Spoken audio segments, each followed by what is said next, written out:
Medina, वह पवित्र शहर जहां नबी करीम सल्लल्लाहु अलैहि वसल्लम की रोशनी ने दुनिया को एक नया रास्ता दिखाया था, अब एक गहरे संकट के द्वार से गुजर रहा था।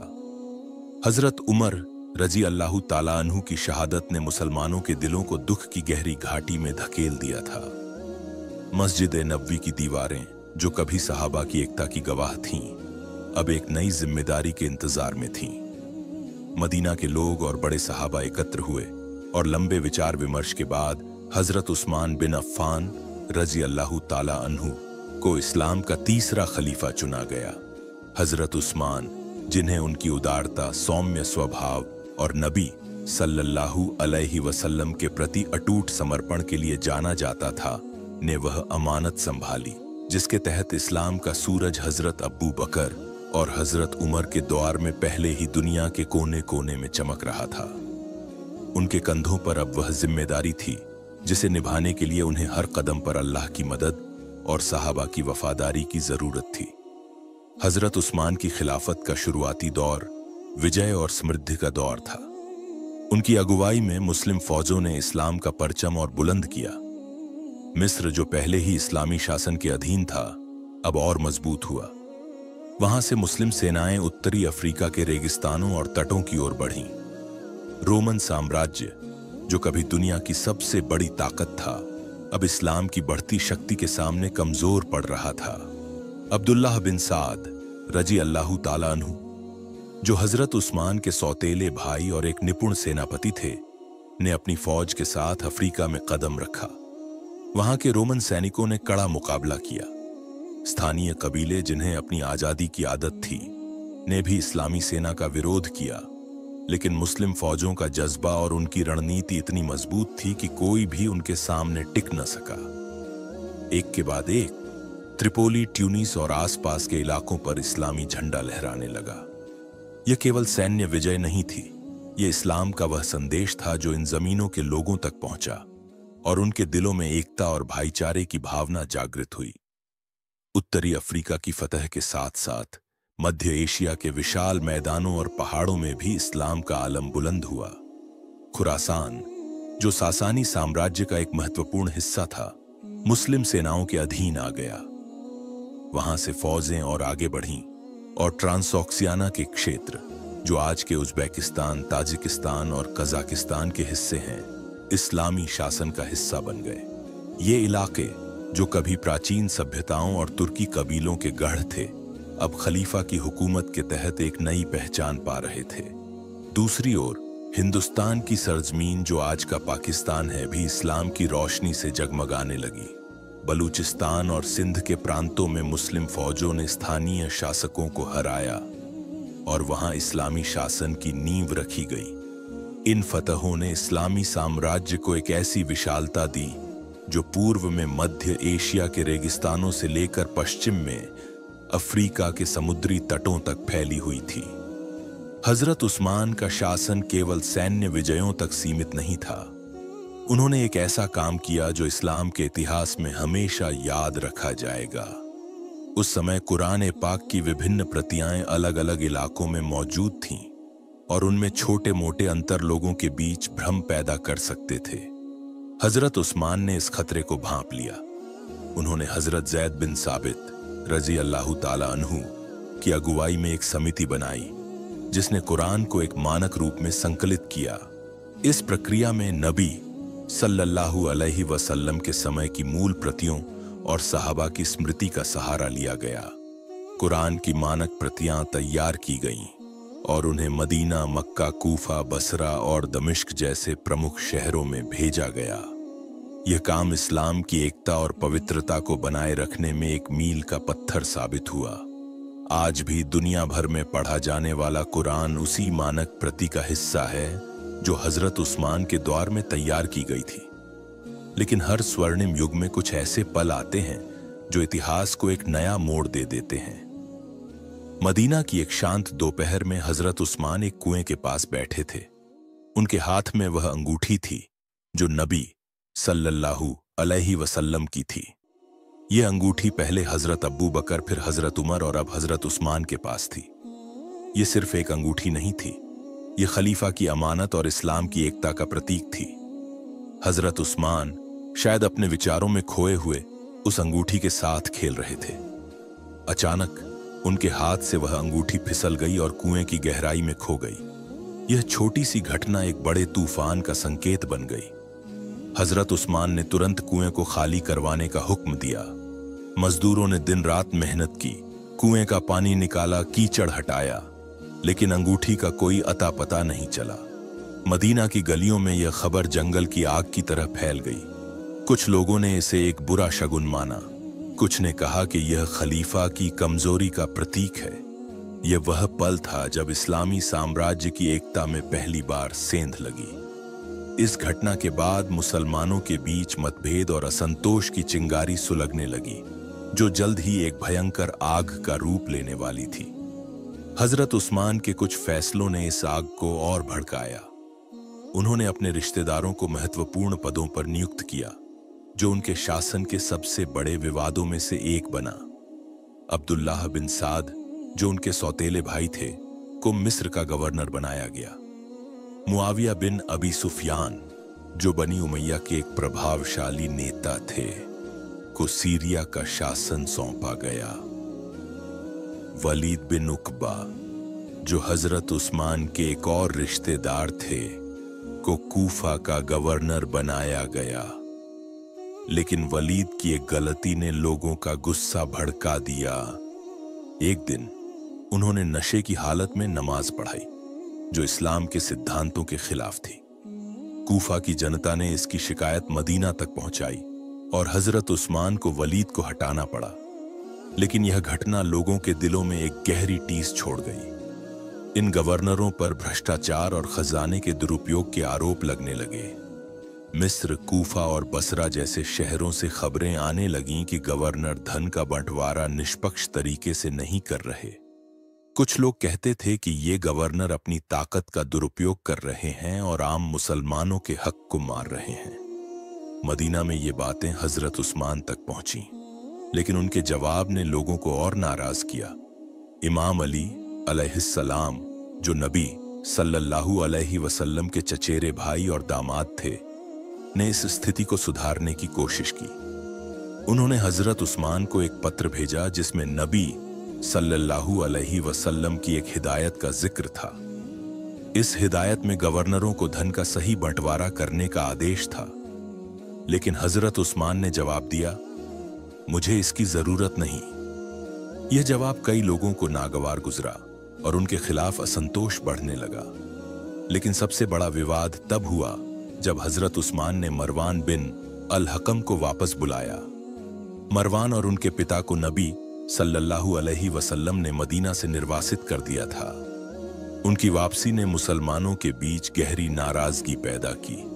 हजरत उस्मान ने न केवल मरवान को वापस बुलाया, बल्कि उसे अपना वजीर बनाया और अपनी एक बेटी का विवाह भी उससे कर दिया।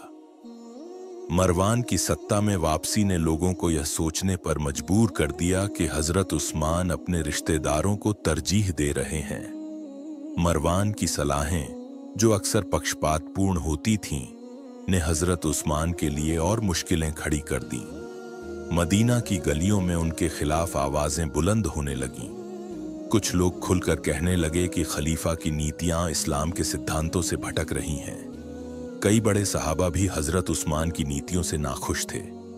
अम्मार बिन यासिर रजी अल्लाहु ताला अन्हु, जो नबी सल्लल्लाहु अलैहि वसल्लम के प्रिय सहाबी थे, ने खुलकर उनकी आलोचना की। हजरत आयशा रजी अल्लाहु ताला अन्हा, जो नबी की पत्नी थीं, और मोहम्मद बिन अबी बकर रजी अल्लाहु ताला अन्हु, जो इमाम अली अलैहिस्सलाम के सौतेले बेटे थे, ने भी हजरत उस्मान के फैसलों का विरोध किया। मिस्र में अब्दुल्लाह बिन साद की गवर्नरी से लोग इतने नाखुश थे कि उन्होंने मदीना की ओर कूच किया। मोहम्मद बिन अबी बकर उनके साथ थे। उन्होंने हजरत उस्मान से मुलाकात की और गवर्नर की शिकायत की। हजरत उस्मान ने उनकी बात सुनी और वादा किया कि वह अब्दुल्लाह बिन साद को हटाकर एक नया गवर्नर नियुक्त करेंगे। उन्होंने मोहम्मद बिन अबी बकर को समझा बुझाकर वापस भेज दिया। लेकिन रास्ते में एक ऐसी घटना हुई जिसने मदीना को हिलाकर रख दिया। मोहम्मद बिन अबी बकर और उनके साथी मिस्र लौट रहे थे। तभी रात के अंधेरे में उन्होंने एक घुड़सवार को तेजी से जाते देखा। इमाम अली के बेटे होने के नाते मोहम्मद बिन अबी बकर बेहद चतुर थे। उन्होंने अपने साथियों के साथ उस घुड़सवार का पीछा किया और उसे पकड़ लिया।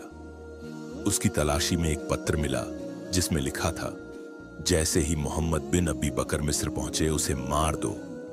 यह पत्र देखकर सभी स्तब्ध रह गए। उन्हें लगा कि यह हजरत उस्मान का लिखा हुआ है, लेकिन सच्चाई कुछ और थी। यह पत्र मरवान ने लिखा था, जिसने हजरत उस्मान के मूल पत्र को बदल दिया था। हजरत उस्मान ने तो लिखा था कि मोहम्मद बिन अबी बकर को मिस्र का गवर्नर बनाया जाए, लेकिन मरवान ने अपने षड्यंत्र के तहत पत्र में हत्या का आदेश लिख दिया। यह मरवान की साजिश थी, लेकिन इसका ठीकरा हजरत उस्मान के सिर फूटा। इस घटना ने मदीना में आग लगा दी। मोहम्मद बिन अबी बकर और उनके साथी वापस मदीना लौटे और हजरत उस्मान के घर को घेर लिया। हजारों लोग उनके खिलाफ जमा हो गए। उन्होंने हजरत उस्मान का खाना पानी बंद कर दिया। मदीना की गलियां नारों और शोर से गूंज रही थीं। लोग मांग कर रहे थे कि हजरत उस्मान खलीफा का पद छोड़ दें। हजरत उस्मान ने बार बार सफाई दी कि उन्होंने ऐसा कोई पत्र नहीं लिखा, लेकिन गुस्से में डूबे लोग उनकी बात सुनने को तैयार नहीं थे। इमाम अली अलैहिस्सलाम ने इस संकट को शांत करने की हर मुमकिन कोशिश की। उन्होंने अपने बेटों इमाम हसन और इमाम हुसैन अलैहिमुस्सलाम को हजरत उस्मान की हिफाजत के लिए उनके घर के बाहर तैनात किया, लेकिन स्थिति बेकाबू हो चुकी थी। हजरत उस्मान के रिश्तेदारों में से कोई भी उनकी मदद को नहीं आया। कई दिनों तक यह घेराबंदी जारी रही। हजरत उस्मान ने कहा, यह अमानत मुझे अल्लाह और उसके रसूल ने दी है, मैं इसे नहीं छोड़ सकता। एक दिन कुछ उग्र लोग उनके घर में घुस गए। हजरत उस्मान उस समय कुरान की तिलावत कर रहे थे। उनकी पत्नी हजरत नायला ने उन्हें बचाने की कोशिश की, लेकिन हमलावरों ने उन पर वार किया। हजरत उस्मान की शहादत हो गई। उनके खून से कुरान की वह प्रति रंग गई जिसे वह पढ़ रहे थे। यह 656 ईस्वी की वह त्रासदी थी जिसने इस्लामी इतिहास को हमेशा के लिए बदल दिया। उनकी शहादत ने मुसलमानों को गहरे सदमे में डाल दिया, लेकिन यह स्पष्ट नहीं हुआ कि उनके कातिल कौन थे। हजरत उस्मान की शहादत के बाद मदीना में अराजकता फैल गई। अगला खलीफा कौन होगा, इस पर चर्चाएं शुरू हुईं। मदीना के लोग और कई बड़े सहाबा इस बात पर सहमत हुए कि इस संकट को केवल इमाम अली अलैहिस्सलाम ही संभाल सकते हैं। उनकी शूरवीरता, ज्ञान और नबी सल्लल्लाहु अलैहि वसल्लम से नजदीकी किसी से छिपी नहीं थी। लेकिन इमाम अली खलीफा बनने के लिए तैयार नहीं थे। उन्होंने कहा, यह निजाम बिगड़ चुका है और अब इसे मेरे हवाले किया जा रहा है। उन्होंने तलहा को खलीफा बनने का सुझाव दिया, लेकिन तलहा ने कहा, इस समय आपसे बेहतर कोई नहीं। आखिरकार भारी मन से इमाम अली ने खलीफा का पद स्वीकार किया। उन्होंने स्पष्ट चेतावनी दी, अगर मैं खलीफा बना तो इंसाफ होगा और हर किसी को मेरा हुक्म मानना होगा। लोगों ने उनकी बात स्वीकार की और इमाम अली इस्लाम के चौथे खलीफा बन गए। खलीफा बनते ही उन्होंने भ्रष्ट गवर्नरों को हटाने का काम शुरू किया। मुआविया, अब्दुल्लाह बिन साद और अन्य गवर्नरों को हटाकर उनकी जगह ईमानदार और नेक लोगों को नियुक्त किया गया। खजाने का प्रबंधन सुधारा गया ताकि धन का बंटवारा निष्पक्ष हो। इमाम अली का यह कदम भ्रष्टाचार को जड़ से उखाड़ने की दिशा में था, लेकिन इससे कई प्रभावशाली लोग नाराज हो गए। हजरत उस्मान की शहादत का बदला लेने की मांग भी उठने लगी। हजरत आयशा, तलहा और जुबैर रजी अल्लाह ताला अन्हुम ने मांग की कि कातिलों को तुरंत सजा दी जाए। इमाम अली ने कहा, पहले मैं निजाम को ठीक करूंगा, फिर कातिलों को सजा दूंगा। उन्होंने समझाया कि उस समय स्थिति इतनी नाजुक थी कि जल्दबाजी में कदम उठाने से और अराजकता फैल सकती थी। लेकिन हजरत आयशा और उनके समर्थक नहीं माने। उन्होंने बसरा में एक सेना इकट्ठी की और इमाम अली के खिलाफ बगावत का ऐलान कर दिया। अम्मार बिन यासिर रजी अल्लाह ताला अन्हु ने मदीना में एक खुतबा दिया। उन्होंने कहा, हजरत आयशा जो नबी की पत्नी हैं, बसरा की ओर जा रही हैं। अल्लाह तुम्हें आजमा रहा है कि तुम उनकी आज्ञा मानते हो या अल्लाह और उनके खलीफा अली की।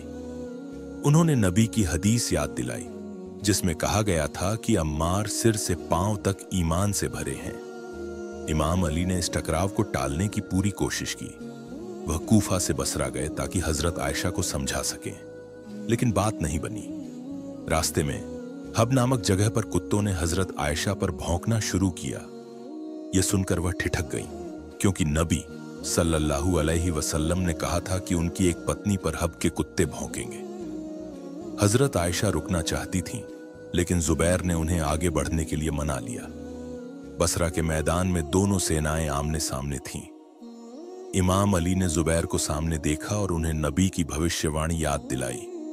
जुबैर, तुम मुझसे मोहब्बत करते थे, लेकिन नबी ने कहा था कि एक दिन तुम मेरे खिलाफ तलवार उठाओगे।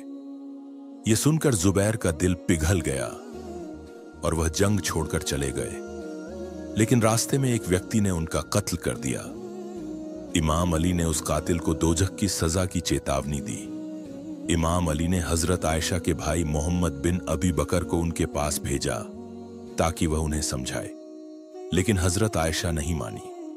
आखिरकार जंग शुरू हो गई। हजरत आयशा एक बड़े ऊंट पर सवार थीं, जिसे उनकी सेना ने घेर रखा था। कुछ सहाबा को दुश्मनी थी।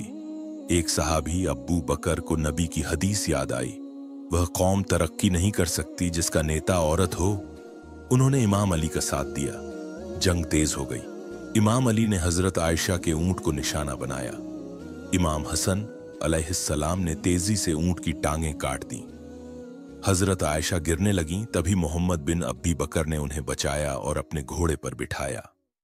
हजरत आयशा की सेना पीछे हट गई। इमाम अली ने और खून खराबा रोक दिया और हजरत आयशा को सम्मान के साथ मदीना भेज दिया, जैसा कि नबी सल्लल्लाहु अलैहि वसल्लम ने उनसे कहा था। जंग के बाद इमाम अली ने अपने विरोधियों की लाशें देखीं तो उनकी आंखें नम हो गईं। उन्होंने कहा, काश मैं यह दिन न देखता। उन्होंने सभी लाशों को सम्मान के साथ दफनाया और बसरा पर फिर से नियंत्रण स्थापित किया। हजरत आयशा मदीना लौटीं और अपनी गलती पर पछताती रहीं। उन्होंने कहा, मुझे नबी की पत्नियों के लिए कुरान के आदेश का पालन करना चाहिए था, लेकिन इस्लाम का संकट अभी खत्म नहीं हुआ। सीरिया में मुआविया बिन अबी सुफियान ने इमाम अली के खिलाफ बगावत का झंडा बुलंद किया। यह एक नया तूफान था जो इस्लामी एकता को और आजमाने वाला था।